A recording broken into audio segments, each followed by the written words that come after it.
எனக்கு மேக்கப் சூப்பரா பண்ண தெரியுங்க. அந்த மேக்கப்பை எப்படி கேரி பண்ணிக்கணும்னு கூட எனக்கு தெரியும். ஆனா எனக்கு இருக்க பெரிய டவுட் என்னன்னா, அந்த மேக்கப்பை எப்படி ரிமூவ் பண்றதுன்னு தான் தெரியல அப்படின்றவங்களுக்காக இந்த டிப்ஸ்.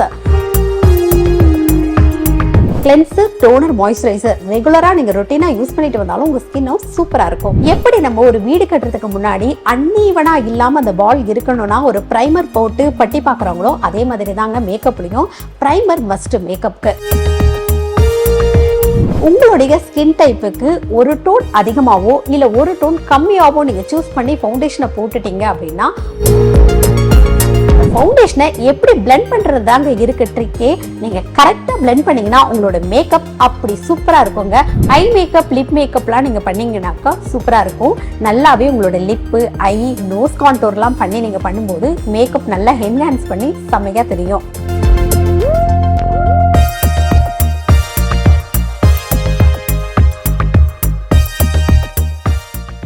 நிறைய பேருக்கு மேக்கப் சூப்பரா பண்ணணும் அப்படின்னு ஆசை இருக்கு. மேக்கப்பும் பண்ணியிருக்கேன். ஆனா அந்த மேக்கப் ஸ்டேவும் ஆகல, அந்த மேக்கப் என்னோட ஸ்கின்னுக்கு சூட் ஆகல அப்படின்னு சொல்றாங்க. ஃபர்ஸ்ட் உங்களோட ஸ்கின்னை நீங்க ப்ரெப் பண்ணீங்களா அப்படின்றத பார்க்கணும். ஸ்கின் ப்ரிப்பரேஷன் தாங்க மேக்கப்ல ரொம்பவே மஸ்ட்.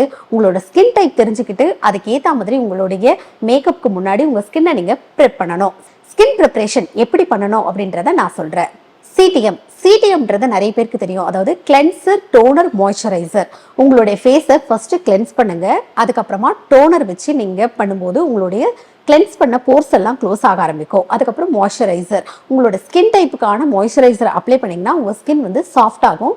ஸோ இப்போ உங்களுடைய ஸ்கின் மேக்கப்க்கு ரெடி. இதுதாங்க ஸ்கின் ப்ரிப்பரேஷனோட மெத்தட். கிளென்சர், டோனர், மாய்ஸ்சரைசர் ரெகுலரா நீங்க ரொட்டீனா யூஸ் பண்ணிட்டு வந்தாலும் உங்க ஸ்கின் சூப்பரா இருக்கும். ஸ்கின்னை நல்லா ப்ரெப் பண்ணியாச்சு. அதுக்கப்புறம் இப்போ என்ன போகணும்? பிரைமர். எப்படி நம்ம ஒரு வீடு கட்டுறதுக்கு முன்னாடி அன்னீவனா இல்லாம அந்த வால் இருக்கணும்னா ஒரு பிரைமர் போட்டு பட்டி பாக்குறாங்களோ அதே மாதிரி தாங்க மேக்கப்லயும் பிரைமர் மஸ்ட் மேக்கப்க்கு. உங்களோட ஸ்கின் டைப்கான பிரைமரை நீங்க கண்டிப்பா சூஸ் பண்ணி நீங்க மேக்கப் போடுங்க. உங்களுடைய மேக்கப் ரொம்பவே ஃபிளாலஸா இருக்கும். அடுத்ததான் பார்க்க போறது ஃபவுண்டேஷன். ஃபவுண்டேஷன் செலக்ட் பண்றதுல நீங்க கரெக்டா இருக்கணுங்க. உங்களுடைய ஸ்கின் டைப்புக்கு ஒரு டோன் அதிகமாவோ இல்ல ஒரு டோன் கம்மியாவோ நீங்க சூஸ் பண்ணி ஃபவுண்டேஷனை போட்டுட்டீங்க அப்படின்னா போட்ட எல்லா மேக்கப்புமே கொலாப்ஸ் ஆயிடும். அதனால ஃபவுண்டேஷன் சூஸ் பண்றதுல நீங்க பெர்ஃபெக்ட்டா உங்களுடைய ஃபவுண்டேஷன் டோன் எது, உங்களோட ஸ்கின் டோனுக்கான ஃபவுண்டேஷன் எதுன்னு கரெக்டா சூஸ் பண்ணி போடுங்க. உங்க மேக்கப் பெர்ஃபெக்ட்டா இருக்கும். ஃபவுண்டேஷனை நீங்க பெர்ஃபெக்ட்டா சூஸ் பண்ணிட்டீங்க. ஆனா அந்த ஃபவுண்டேஷனை எப்படி பிளெண்ட் பண்றது தாங்க இருக்கு ட்ரிக்கே. நீங்க கரெக்டா பிளெண்ட் பண்ணீங்கன்னா உங்களோட மேக்கப் அப்படி சூப்பரா இருக்குங்க. அதை தவிர்த்து நீங்க வேற மாதிரி போட்டு ஸ்கின்னை தேய்ச்சி எடுத்தீங்கன்னா மேக்கப்பும் வந்துடும், ஸ்கின்னுமே ரொம்பவே அந்த இடத்துலலாம் மேக்கப் முடிஞ்சதுக்கு அப்புறம் சின்ன சின்ன ஸ்பாட்ஸ் ஒரு மாதிரி சின்ன சின்னதா அந்த ஹீட் பால்ஸ் மாதிரி வர ஆரம்பிச்சிடும். உங்களோட ஸ்கின் டைப் ட்ரையா இருந்ததுன்னா நீங்க நிறைய பவுடர் யூஸ் பண்ணாம மேக்கப் பண்ணி பாருங்க. அப்போ உங்க மேக்கப் சூப்பரா இருக்கும். அதே சமயத்துல உங்க ஸ்கின் டைப் ஆயிலியா இருந்ததுன்னா பவுடர் பேஸா மேக்கப் பண்ணுங்க. உங்களுடைய மேக்கப் நல்லாவே ஸ்டே இருக்கும். நம்ம எப்படி ஃபவுண்டேஷனை சூப்பரா மேட்ச் பண்றோமோ அதுக்கு ஏத்த மாதிரி ஐ மேக்கப், லிப் மேக்கப்லாம் நீங்க பண்ணீங்கன்னாக்கா சூப்பரா இருக்கும். நல்லாவே உங்களோட லிப்பு, ஐ, நோஸ் கான்டோர்லாம் பண்ணி நீங்க பண்ணும்போது மேக்கப் நல்லா என்ஹான்ஸ் பண்ணி செம்மையா தெரியும். ஸ்கின்னை எப்படி ப்ரெப் பண்ணி எப்படி ஃபவுண்டேஷனை சூஸ் பண்ணி எப்படி நீங்கள் பிளெண்ட் பண்ணி மேக்கப் போடுறது இம்பார்ட்டன்ட் இல்லைங்க. அதே போல் ஃபைனல் ஸ்டேஜாக உங்களுடைய மேக்கப்பை நீங்கள் செட் பண்ணணும். மேக்கப்புக்கு செட்டிங் ஸ்ப்ரே, ஃபிக்ஸிங் ஸ்ப்ரேன்னு ரெண்டு இருக்குது. செட்டிங் ஸ்ப்ரே எதுக்கு யூஸ் பண்ணுறோம், ஃபிக்ஸிங் ஸ்ப்ரே எதுக்கு யூஸ் பண்ணுறோன்றத தெரிஞ்சுக்கிட்டு நீங்கள் உங்களுடைய மேக்கப்பில் ஸ்ப்ரே பண்ணி பாருங்கள். உங்களுடைய மேக்கப்பும் சூப்பராக ஸ்டேவாக இருக்கும். அதே போல எந்த மேக்கப் எந்த அக்கேஷனுக்கு போடுறோம் அப்படின்றது முக்கியம். நீங்க நார்மலா ஒரு பார்ட்டிக்கு போறீங்க அப்படின்னா நீங்க ஒரு பிரைடல் மேக்கப் போட்டுட்டு போனீங்கன்னா அது ரொம்பவே அதிகமா தெரியும். அதே போல ஒரு மீட்டிங் அட்டென்ட் பண்ண போறீங்க அப்படின்றா அந்த இடத்துல நீங்க ஒரு வெட்டிங் மேக்கப் போட்டுட்டு போனீங்கன்னா எப்படி இருக்கும். ஸோ நீங்க எந்த ஃபங்க்ஷன் அட்டென்ட் பண்ண போறீங்க, எந்த அக்கேஷன் போறீங்களோ அதுக்கான மேக்கப் போடுங்க.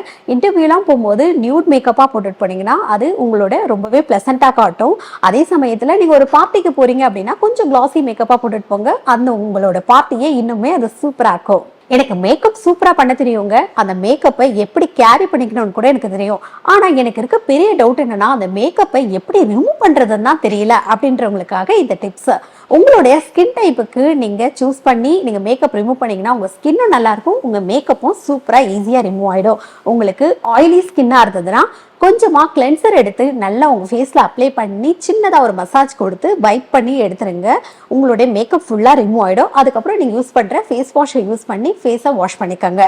ட்ரை ஸ்கின்னா இருந்ததுன்னா நல்லாவே கோகனட் ஆயில அப்ளை பண்ணி உங்களுடைய மேக்கப்பை ரிமூவ் பண்ணி பாருங்க. உங்க ஸ்கின்னுமே ட்ரைனஸ் போய் மேக்கப்பும் நல்லா ரிமூவ் ஆகி உங்க ஸ்கின் சூப்பரா இருக்கும். நான் சொன்ன டிப்ஸ்லாம் உங்களுக்கு ரொம்பவே பிடிச்சிருக்கும்னு நினைக்கிறேன். நன்றி, வணக்கம்.